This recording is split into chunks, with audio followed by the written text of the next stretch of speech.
साधु साधु साधु। नमो तस् भगवतो अरहतो सम्मा सम्बुद्धस्स। नमो तस् भगवतो अरहतो सम्मा सम्बुद्धस्स। नमो तस् भगवतो अरहतो सम्मा सम्बुद्धस्स। साधु साधु साधु। दयेचे आगर, करुणेचे महासागर, विश्वाला शांती देणारे तथागत भगवान बुद्ध, तसेच त्यांचा सुविख्यात असणारा हा सद्धम्मावर आरूढ असणारा सदापूजनीय श्रावक संघ, या तीनही रत्नाला माझे त्रिवार वंदन। तसेच माझे गुरुवर्य आचार्य उपाध्याय यांना सुद्धा माझे त्रिवार वंदन। भारतीय घटनेचे शिल्पकार बोधिसत्व डॉक्टर बाबासाहेब आंबेडकर यांच्या उपकाराची जाण ठेवून सर्वांच्या प्रती मंगल मैत्री। आतापर्यंत आपण सुमेध तापस यांनी बोधिसत्व यांच्या 10 पारमितावर प्रकाश टाकला। त्यापैकी 4 पारमितापर्यंत आपण अभ्यास केला। आज आपण 5वी पारमिता तिचा अभ्यास करूया की पूर्णत्वात जाण्यासाठी, बुद्धत्व प्राप्ती करण्यासाठी पारमिता ह्या सर्वात आपल्या जीवनामध्ये महत्त्वाचा भाग आहे। बुद्ध बनणाऱ्या व्यक्तीच्या जीवनातला हा महत्त्वाचा भाग आहे। तर बुद्ध पारमिताशिवाय बनू शकत नाही, म्हणून आज आपण एक महत्त्वाची पारमी आहे, तिला प्रज्ञा पारमी म्हणतात। प्रज्ञा पारमिता बघूया। भगवान बुद्धांनी जेव्हा या प्रज्ञा पारमिताबद्दल उपदेश केलेला आहे की मी बोधिसत्व असताना ही पारमी कशा प्रकारे पूर्ण केली, तर आपण तिचा अभ्यास करूया। तब इतने ही बुद्ध बनाने वाले धर्म नहीं हो सकते।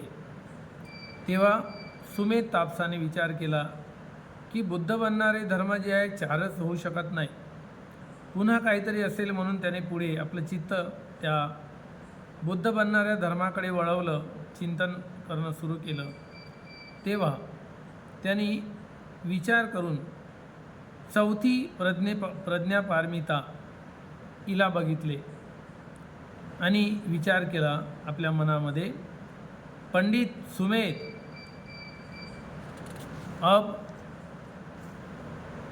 अब से तुझे प्रज्ञा पारमिता भी पूरी करनी होगी। उत्तम, मध्यम, अधम किसी को भी बिना छोड़े सभी पंडितों के पास जाकर प्रश्न पूछने होंगे। तुला प्रश्न विचारायला पाहिजे। जिस प्रकार भिक्षा मांगने वाला भिक्षु उत्तम मध्यमहीन सभी कुलों में किसी को भी न छोड़कर भिक्षाटन करता है। भिक्षु मागं पुढं कोणताही कुठेही न पाहता आपण जे लाईनमध्ये घर येणार, ज्या लाईनमध्ये चारी केला जातो त्या लाईनमध्ये जे मकान येणार, ज्या धर्माचा कोणत्याही धर्माचा व्यक्ती असो त्याचं मकान येणार ते सोडत नसतो। चारिका करताना प्रत्येक दारावर जाऊन उभा राहून चारिका ग्रहण करत असतो। म्हणून बुद्ध बनणाऱ्या धर्मामध्ये एकाही धर्माला सोडायचं नाही आहे, सर्व धर्माचं पालन करून बुद्ध बनत असतो। म्हणून भिक्षाटन करते हुए शीघ्र ही आवश्यक भोजन प्राप्त कर लेता है। इसी प्रकार तू भी सभी पंडितों के पास जाके प्रश्न पूछते पूछते बुद्ध पद को प्राप्त कर लेगा। इसलिए तू चतुर्थ प्रज्ञा पारमिता को दृढ़तापूर्वक दृढ़ संकल्प कर। इसी से कहा बुद्ध बनाने वाले धर्म इतने ही नहीं होंगे।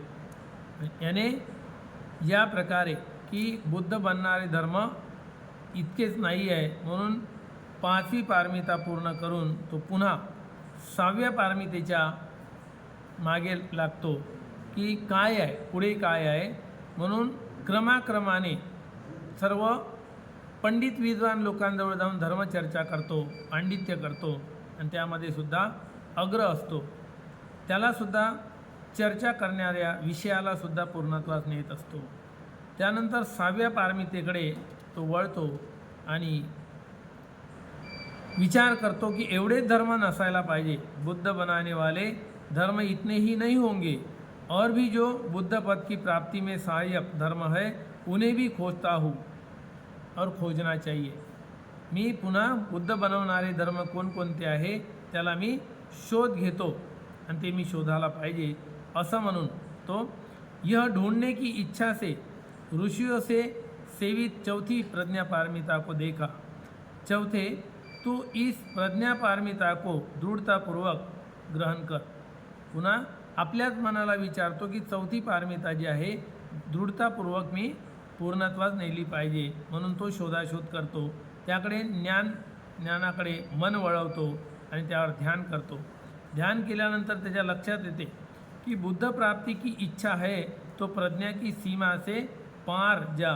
जिस प्रकार भिक्षु उत्तम मध्यम तथा अधम कुलों में से किसी एक कुल को भी बिना छोड़े भिक्षा मांगता है, इसी तरह अपना निर्वाह करता है, यापन करता है. इसी प्रकार तो पंडित जनों से सर्वदा प्रश्न पूछता हुआ प्रज्ञा की सीमा के अंत पर जा बुद्ध पद को प्राप्त करेगा. जितने भी पंडित है सबसे चर्चा करना.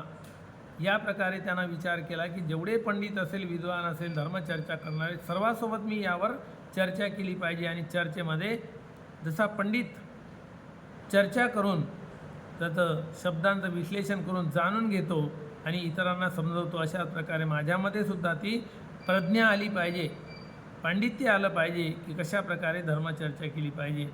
म्हणून तेव्हाच मी बुद्धत्वाला प्राप्त होईल असा विचार करून त्याने सर्व जेवढे विद्वान पंडित होते त्यांच्याशी धर्मचर्चा करत करत सीमेच्या पलीकडे आपलं ज्ञान वाढवलं, प्रज्ञेला वाढवली. तर हे होती 5वी प्रज्ञा पारमिता. त्यानंतर 6वी पारमिता, 6व्या पारमितेकडे तो वळतो. दृढ़तापूर्वक तथा दृढ़ मनस्क होता उसी प्रकार तू भी सब योनियों में दृढ़ उद्योग को ग्रहण कर वीर्य की सीमा के अंत पर जाकर बुद्ध पद को प्राप्त करेगा. याशिवाय मी बुद्ध पदाला प्राप्त करणार नाही असं आपल्याच मनाला तो समजवू लागला. नंतर 6वी पारमिता आहे शांति पारमिता. तब बुद्ध बनाने वाले धर्म इतने ही नहीं हो सकते, और भी सोचते हुए 6ठी शांति पारमिता को देखा. उसके मन में यह विचार हुआ, पंडित सुमेध, अब से तुझे शांति पारमिता भी पूरी करनी होगी. सम्मान और अपमान दोनों को सहना होगा. जिस प्रकार पृथ्वी पर लोग शुद्ध चीज़ भी फेंकते हैं, अशुद्ध चीज़ भी फेंकते हैं, पृथ्वी सहन करती है, न तो अच्छी चीज़ फेंकने से खुश होती है, न बुरी चीज़ फेंकने से नाराज.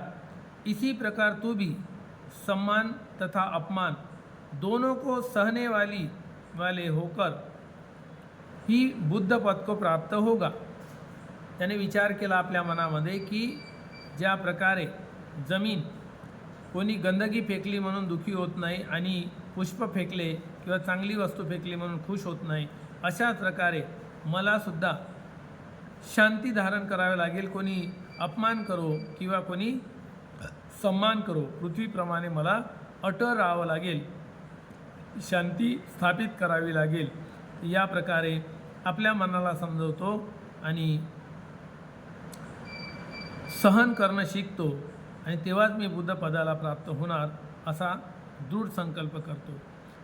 इसीलिए तू 6ठी शांति पारमिता की पूर्ति का दृढ़ संकल्प कर, इसी से कहा है. आणि या प्रकारे आपल्या मनाला समजवतो की तू या प्रकारे दृढ़ संकल्प केल्याशिवाय बुद्ध बनू शकत नाही. म्हणून बुद्ध बनण्यासाठी या शांती पारमिता पूर्ण केल्याशिवाय, दृढ़ संकल्प करून तिला पूर्णत्वास नेल्याशिवाय बुद्ध बनू शकत नाही. म्हणून तो पुढे विचार करू लागला, बुद्ध बनाने वाले धर्म इतने ही नहीं होंगे, और भी जो बुद्ध पद की प्राप्ति में सहायक धर्म है उन्हें भी ढूंढना चाहिए. यह सोचते हुए पूर्व ऋषियों से सेवित 6ठी शांति पारमिता को देखा. नंतर त्याने विचार केला की एवढेच धर्म आहे का, पुढे असेल, म्हणून त्या 6व्या पारमिताला बघितले आणि त्यानुसार शांती पारमिता आहे हे त्याच्या लक्षात आल्यावर तिथं काटेकोरपणाने पालन करण्याचा प्रयत्न करत आहे. पूर्वीचे जे ऋषीमुनी होते त्यांनी शांती पारमिता कशा प्रकारे पार केली, पूर्ण केली, म्हणून तो आपल्या मनामध्ये विचार उत्पन्न करतो. छठे, तू इस शांति पारमिता को दृढ़तापूर्वक ग्रहण कर, इसमें स्थिर चित्त हो, लगने पर तू बुद्ध पद को प्राप्त होगा. जिस प्रकार पृथ्वी अपने पर कोई अशुद्ध चीज़ें डालता है और अच्छी चीज़ें भी डालता है तो वो क्रोधित नहीं होती, खुश भी नहीं होती, इसी प्रकार तू भी सब प्रकार